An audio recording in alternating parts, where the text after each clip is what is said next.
to MTA Williams Summer Conference 2014. It's great to see you.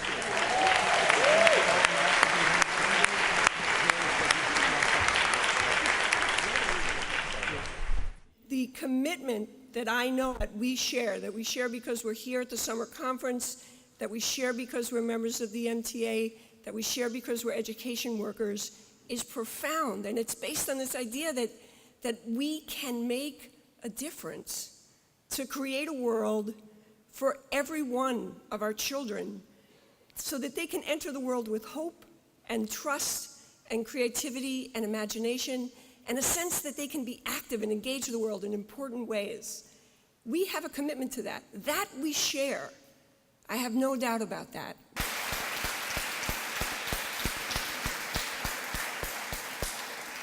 So now it's my pleasure to introduce Janet Anderson, Vice President of the MTA.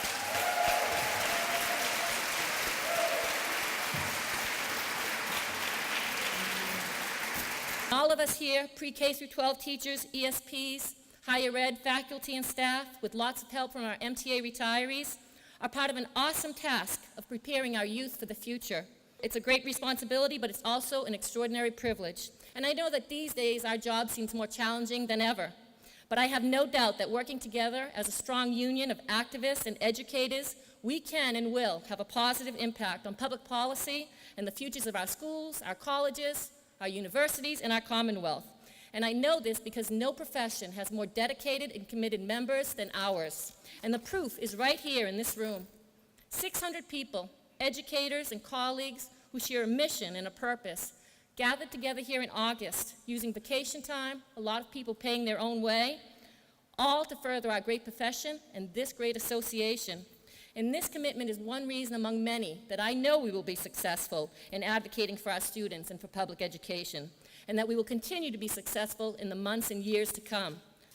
And I want to tell you that I'm thrilled to be among you and honored to help represent you.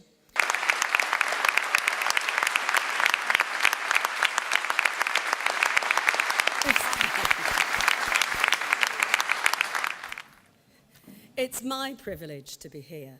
How wonderful to be in a room full of professionals, my fellow professionals, who've given up some of their summer holiday in order to come and work even harder. I think you're brilliant. If I were to bring greetings from my government, I can tell you what they'd say. They'd say, quite frankly, it's all your fault.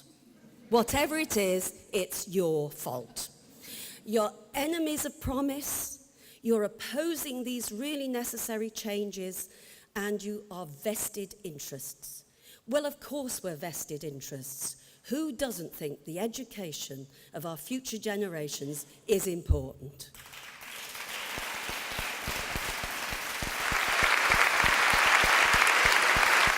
And let's talk about cornerstones of democracy.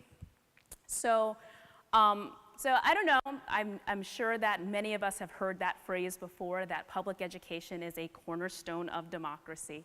Who's heard that? Yeah, it's a common one.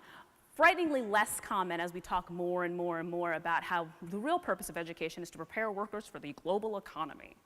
Because I know that's what everybody thinks when they give birth to their child, is I'm preparing a worker for the global economy. Democracy is not easy. It takes a lot of time. You actually have to sit and listen to other people who sometimes their ideas don't make any sense to you. You have to be patient enough to work out those differences because we're not all going to agree, and we're really not supposed to. If we all had the same idea, then we'd all be really, really in trouble when that idea turned out to be wrong.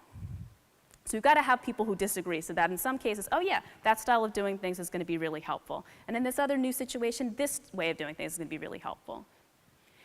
And so that's why it's really important that the two places that you guys represent, the union movement and our education system, from way, way little all the way up through college, as well as everybody who contributes to that, because it's, as we all know, it is not just teachers who make a school. It is not just the people who,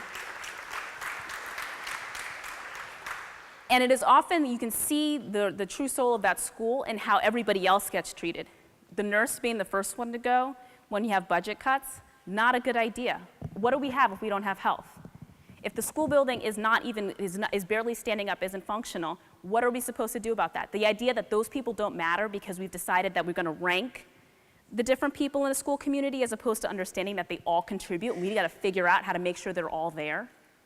That's really important.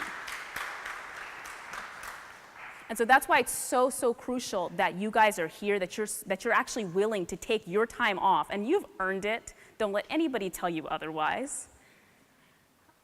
You've earned it, but the fact that you're here and that you're engaged enough and willing to do this is so important, because not only do we need to have this strong union movement in order to revitalize schools, but this is a site of democracy that is important to restoring democracy throughout the rest of our society, because everybody else has forgotten what it even feels like to have rights.